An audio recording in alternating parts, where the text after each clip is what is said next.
Papa? Mahina ang boses na tawag ni Santino.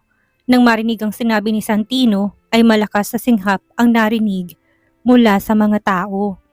Hindi makapaniwalang mga ito na ang bali-balitang may anak na sina Vincent at Celeste, ang couple na hinahangaan ng lahat, ay totoo pala. Yan na bang anak nila? He is cute. Habang nagkakasayahan ng lahat sa galak dahil sa nakita na nila ang anak ni na Celeste at Vincent. Si Calista naman ay tahimik na umalis. Walang ibang nakapansin sa kanya kung hindi si Frederick na kaagad siyang nilapitan. At si Delphine na hindi inaalis ang tingin sa kanya hanggang sa makalabas siya ng bulwagan. Pero si Vincent ay walang ibang ginawa kundi ang i-entertain si Celeste at Santino. Delphine pare, hindi talaga maalis ang tingin mo kay Calista ha? Talaga bang interesado ka na sa kanya? Tumaas ang sulok ng labi ni Delphine sa tanong ni Arthur. Na tulad niya ay nakatingin din sa pintong nilabasan ni Calista. Nilingon niya ang kaibigan. Bakit naman hindi? Nawala ang ngisi sa labi ni Arthur nang marinig ang sagot ni Delphine.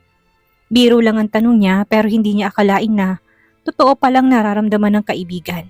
Delphine, alam mong asawa na siya ng kaibigan natin. Huwag mong hayaang isang babae ang sisira sa pagkakaibigan natin. May babala sa boses ni Arthur nang muling magsalita. Mahinang napatawa si Delphine pero wala yung emosyon.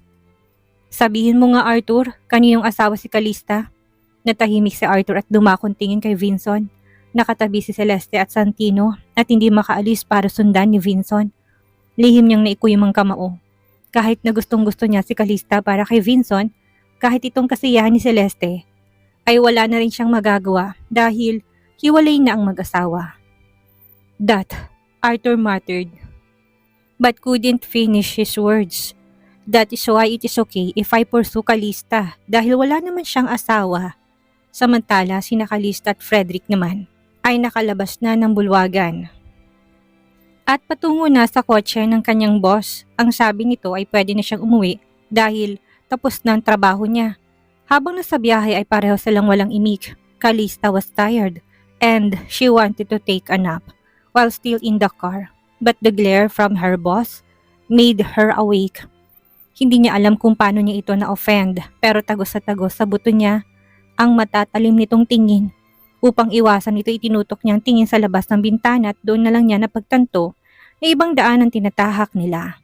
Madilim ang daan at malayong agwat ng street light sa isa't isa sa kawalang gaanong sasakyan ang dumaraan. Saan tayo pupunta? Namamaos ang boses na tanong niya.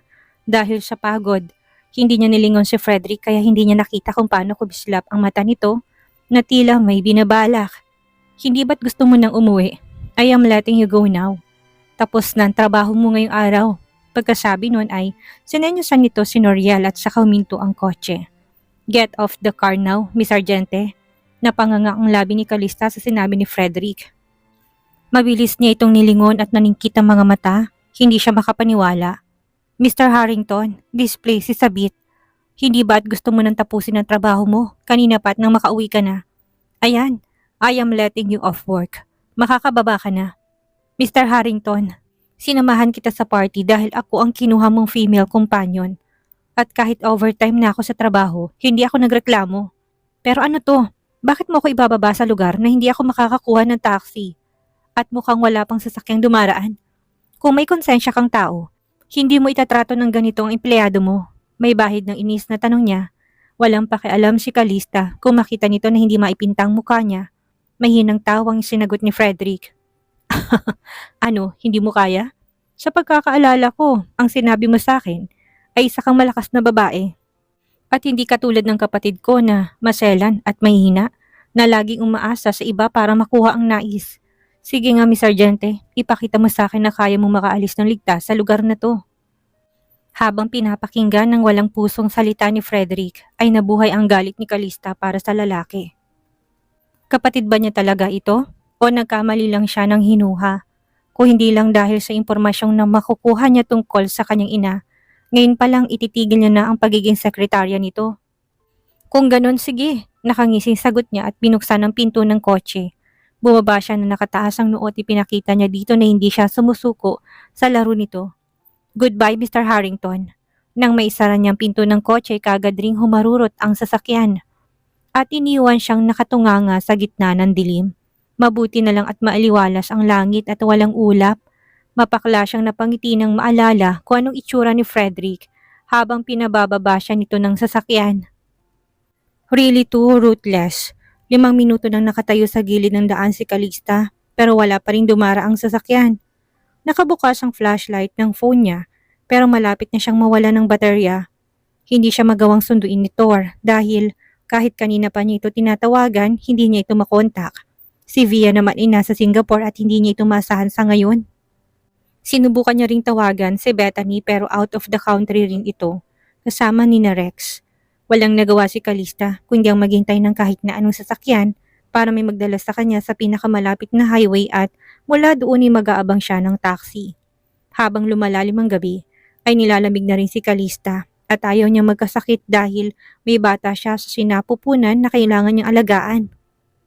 1 minuto pang lumipas at sa wakas ay may sasakyan ng papalapit at agad na itinaas ni Calista ang kamay upang parahin yun. Pero nang makita sa malapitan ng sasakyan, ay agad niyang naibabang braso dahil ang kotse na huminto sa tapat niya ay pagmamay-ari ni Vinson. Agad na bumaba ang driver nun, ang assistant ni Vinson na si Julius. Miss Calista, sumakay na po kayo ng sasakyan at si Sir Vinson nang maghahatid sa inyo. Nung una ay gustong umayaw ni Calista pero hindi niya nakayang tiisin ng lamig at pagod kaya naman agad siyang sumunod kay Julius na pinagbuksan siya ng pinto sa likod at naghihintay sa kanya doon si Vinson. Nang makita siya nitong tila nilalamig ay agad nitong hinubad ang suot na suit jacket at inabot sa kanya habang matiim na nakatingin na tila sinasabing huwag siyang tumanggi. Wala siyang nagawa kung hindi suotin yon at langhap niya ang pabangong naiwan sa jacket nito. She felt peace. Saan ka nagpunta nitong mga nakaraang buwan? Bahagyang nagulat si Calista nang bigla siyang tanungin ni Vinson. Umaandar ng sasakyan pero hindi pa rin siya pamilyar kung saan sila. Kung saan man ako nagpunta ay hindi mo na kailangang malaman. I have my secrets to keep. So do you, don't you? Nanatilang tingin niya sa bintana at hindi niya nilingon si Vinson. Naningkit ang mga mata ni Vinson sa sagot niya. Tinanggal nitong suot na seatbelt at umisod palapit kay Calista, saka hinawakan siya sa batok at pilit na pinilangon ang mukha niya bago mabilis at mariing sinakop ang kanyang labi.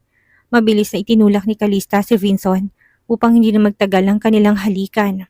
Nananabik man siya sa labi nito, ay alam pa rin niyang hindi pwede dahil may iba na ito. Mr. Alcaraz shouldn't do that, saway niya sa mahinang boses. Kahit na sinong makarinig nun, ay isipin ng mga itong gusto niyang ginagawang paghalik nito. Madilim ang mukha ni Vinson dahil sa ginawa niyang pagtulak dito. Mabuti na lang at kanina pa itinaas ng assistant ang partition ng kotse. Kaya hindi nakikita ng mga to kung anong ginagawa nila. Do what? Kissing you? Hindi ba't ginagawa yun ng mag-asawa? We are not husband and wife anymore. Kapag narinig to ng nani ng anak mo, ay sigurado kung magagalit yun. Tumahimik si Vinson pero hindi inalis ang matiim na pagkakatingin sa kanya. Bumalik na rin to sa dati nitong pwesto at ikinabit muli ang seatbelt.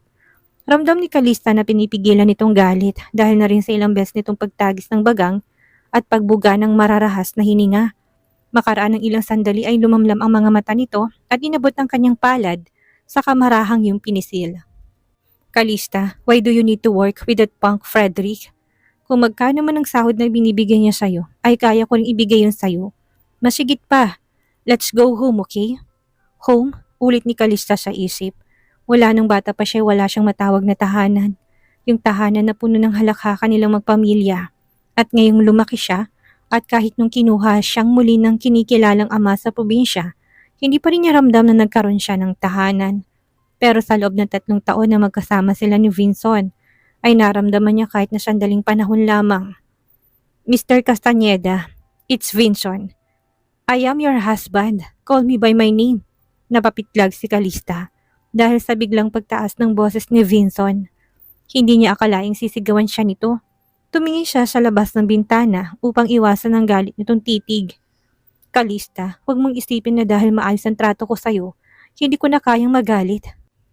Hindi nagpadala si Calista sa galit nito at mariing nagsalita. There is nothing between you and me, Mr. Alcaraz. Hindi mo na ako kailangang iuwi sa pamamahay mo dahil may sarili akong bahay na inuuwian. At nilingon niya ito upang hulihin ang tingin nito. Hindi ko kailangan ng pera mo. Ano pang silbi ng pagsasama niya dito? Para maging isang kabit? Isang bayarang kabit? Katawan lang ba niya talaga ang hangad nito? Sa tingin ba nito porket naliligo to sa salapi ay kaya na nitong bilhin lahat pati pagkatao niya? Lalong dumilim ang mukha ni Vincent sa sinabi ni Calista. Hindi nito akalain na paulit-ulit siya nitong ide-deny. Calista, sa tingin mo ba lahat ng sinabi ko sa'yo noon ay biro lamang? Napabugato ng hangin sa sobrang galit. Nagngit-ngit ang ngipin ni Calista sa pigil na inis.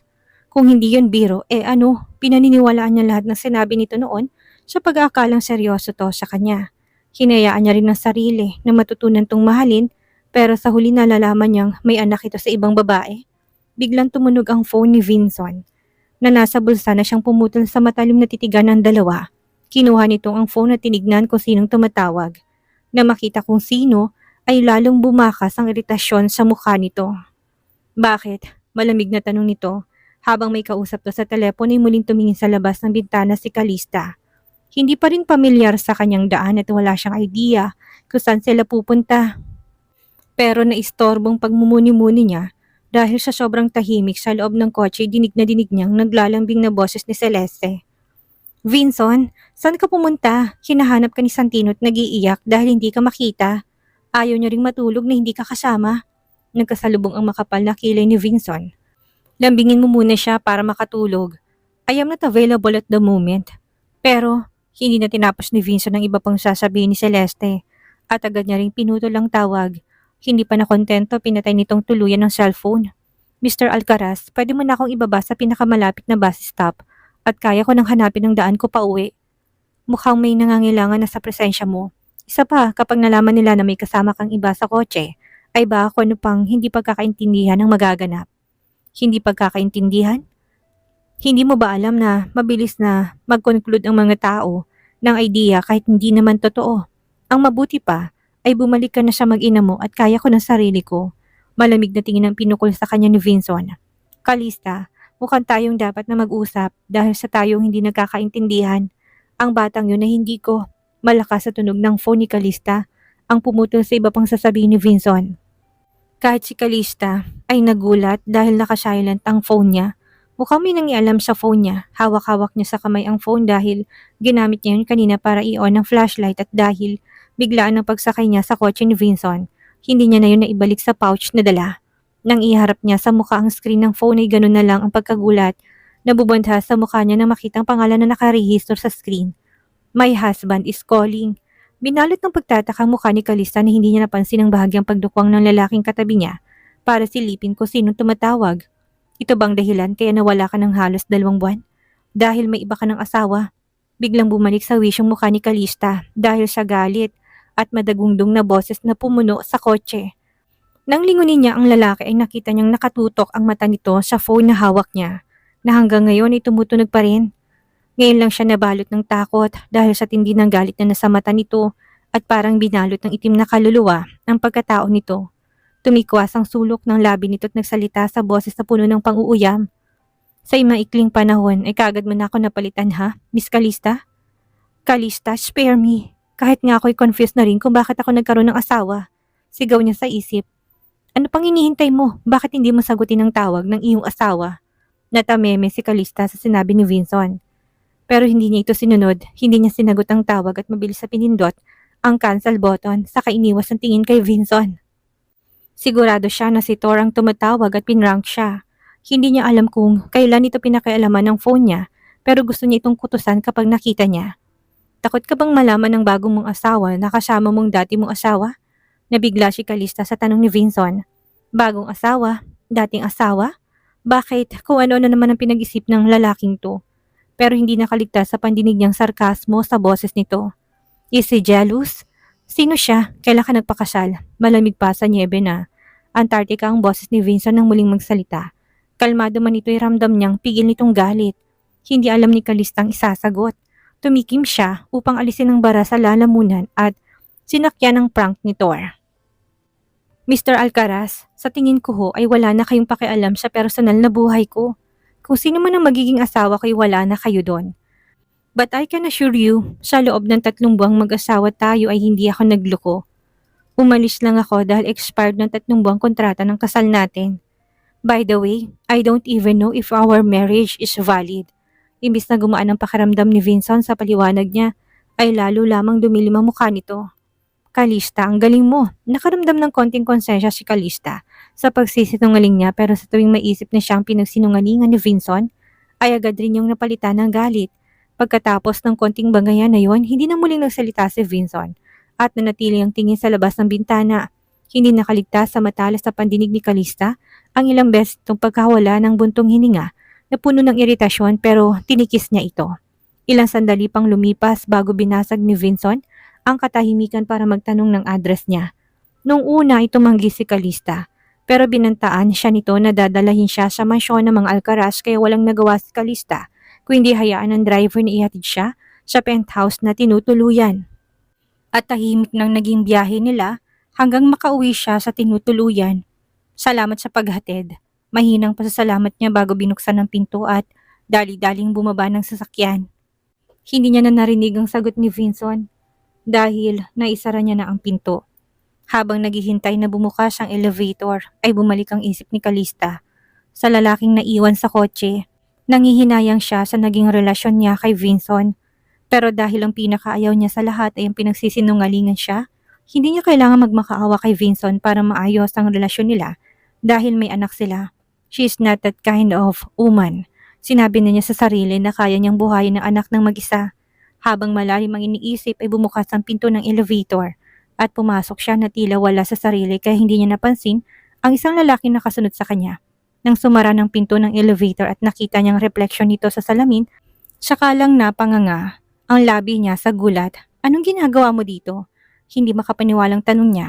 Kung may sakit lang sa puso si Kalista, ay kanina pa siya inatake dahil sa ilang beses na panggugulat na nangyayari sa kanya ngayong gabi dahil sa lalaking ito. Nauuhaw ako. Siguro naman hindi mo ako pagkakaitan ng isang baso ng tubig bilang bayad sa paghatid ko sa'yo. Ano na lang iisipin ng ibang tao kapag nalaman nila na may pinapasok akong ibang lalaki sa bahay ko ng 10 oras ng gabi? Hindi makapaniwalang napailing si Kalista. Sigurado siya na hindi pag-inom ng tubig ang pakay nito pero wala na siyang magagawa. Dahil kahit na itulak man niya ito palabas ay hindi pa rin ito susunod dahil sa katigasan ng ulo nito. Ang pinakataas ng building ay ang nag-iisang penthouse ni Kalista. Kaya paglabas nila ng elevator ay foyer na patungo sa bahay niya. Samantala nang makapasok si Vincent sa loob ng bahay ni Kalista, ay kagad niyang inikot ang paningin at habang pinagmamasdan ng kabuuan ng bahay, ay naniningkit ang mata niya. Nasa kusina si Kalista upang ikuha siya ng inumin kaya hindi nito kitang ekspresyon niya. Talaga bang may asawa ng iba si Kalista? Tanong niya sa isip. Sa laki ng bahay, sa ganda ng interior design, ay sigurado siyang pagmamay-ari yun ng isang mayaman. Pero paano ito makakayang bilhin ni Kalista kung wala itong trabaho? Kahit na alam niyang malaki ang sahod nito, bilang sekretarya ni Frederick ay hindi pa rin yun sapat para magkaroon ng ganito kalaking penthouse. Habang nagmamasid ay bigla siyang nakarinig ng kaluskos mula sa nakasaradong pinto na sa hinuha niya ay kwarto. Is that her house? It was a cat. A white and fluffy cat. Na makita niya to ay kagad na tumayong buntot nito sa takot. But then, it hissed at him as if he was an enemy. Don't be mean to our guest, May. Biglang dumating si Kalista at binuhat ang pusa saka tumupo sa sofa. Matapos ilagay ang tasa ng tsaa sa harapan niya. Nakabihis na ito ng pambahay at komportableng na tila ba matagal na ito nakatira sa pamamahay na ito. Nasaan ang asawa mo? Gabing-gabi na at bakit wala pa siya? Hindi ka man lang ba concerned kung anong ginagawa niya? Vincent asked before taking a sip of tea. His movements were fine and elegant but his face was dark. Busy pa sa trabahong asawa ko kaya hindi pa nakakauwi. Pagsisinungaling ni Kalista. 10 oras na ng gabi na sa trabaho pa rin. Sigurado ka ba na trabaho talagang pinagkakaabalahan niya? May inis sa boses na tanong ni Vincent. Muli itong uminom ng tsaa para pakalmahin ang sarili. Gusto mapatawa ni Kalista. Hindi ba't ikaw ang laging late sa trabaho? Yun pala'y may anak na inaasikaso? Tanong niya sa sarili. Nang mga sandaling yon ay biglang tumunog ang keypad lock ng pinto at makaraan ng ilang segundo ay bumukas ang pinto at pumasok ang lasing na si Thor. I'm back, boss! Napamura si isip si Kalista. Damn Thor, pinagkakanulo mo ba ako?